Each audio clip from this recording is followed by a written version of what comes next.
এবার ওই দাদা আবার একবার অফ করবে, একবার অন করবে। ছবি বন্ধ করো। না না ওর তো তুই দেখিয়ে দিস খবরটা হবে অফ করো করতে দেখি।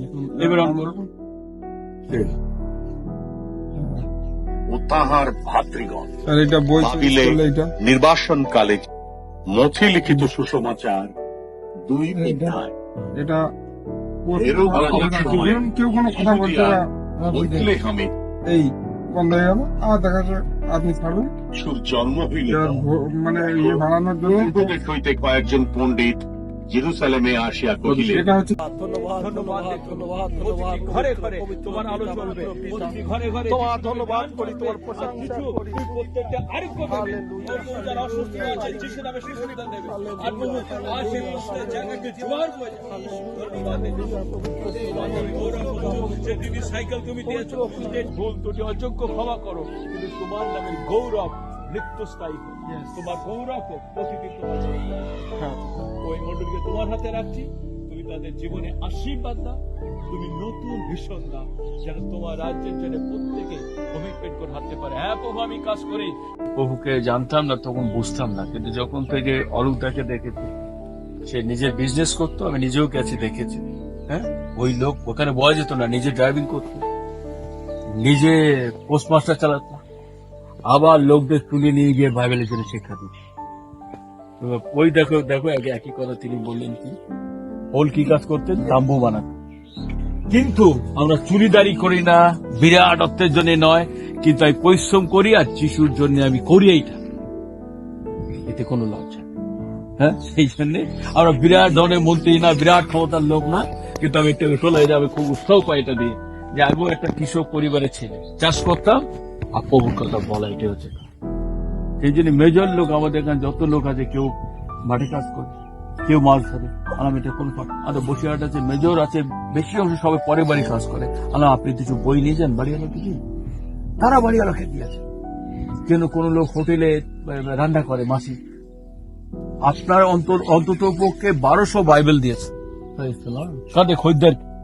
প্রভু আরেকটি বার উদ্দীপনা দিয়েছো, এই কাঠাবাড়ি চকে তুমি নাড়িয়ে দিয়েছো, সে মাটির ভিত নয়, শক্ত ভিত। কারণ যিশু তুমি বলছিলে, হে পিতা তোমার এই পাথরের উপরে তোমার মনটা দিচ্ছ। যিশু তোমার উপরে যখন গাছ হয়, সেটা শেষ দিন পর্যন্ত লোকদেরকে তুমি ধরে দাও। ধন্যবাদ দেখো আমাদের হাতে, কিন্তু সেই পিতর জনের মতো যিশু, তাই তোমার ধন্যবাদ দেখো।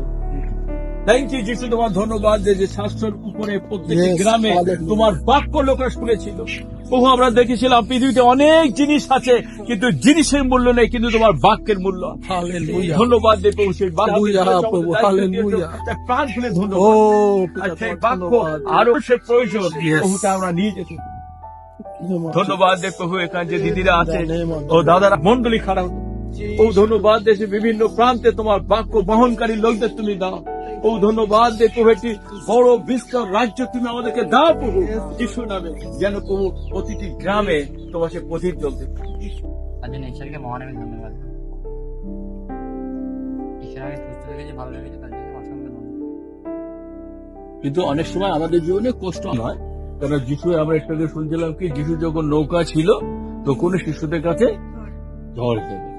কিন্তু অনেক সময় খেয়ে আমরা ভাবি শুধু ভালো থাকার জন্য নয়, যিশুর কাছে থাকা। আমি গতকালকে একটা সেমিনারি দেখছিলাম, যে বলে সে সবকিছু হারিয়ে, তো সব জিনিস আছে লোকদের হাতে, জমি জায়গা, খাওয়া দাওয়া, ক্ষমতা। দেখুন আজকে ক্ষমতার লড়াইয়ের জন্য জেলের পর জেল আর ধরাধরি আমাদের কি হচ্ছে, শুধু ক্ষমতা আর টাকা লোকের জন্য।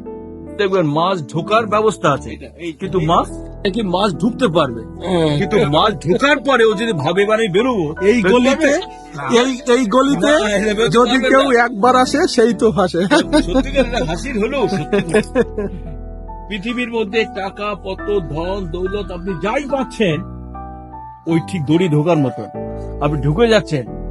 যখন আপনি বুঝবেন আপনি ঠিক নরকে ঠিক সেরকম অবস্থা, যা জমক করে আপনি ভাবছেন খুব ভালো আছি, এই বাড়ি আছে, গাড়ি আছে। মানুষের জিনিসের জন্য লোকের সঙ্গে ঝগড়া করছে, মানুষের মারা গেছে, কোটা আছে, সবকিছুই আছে। তো শুধু সেই লোকটি মারা গেছে যার জমি থেকে, সে তখন দেখে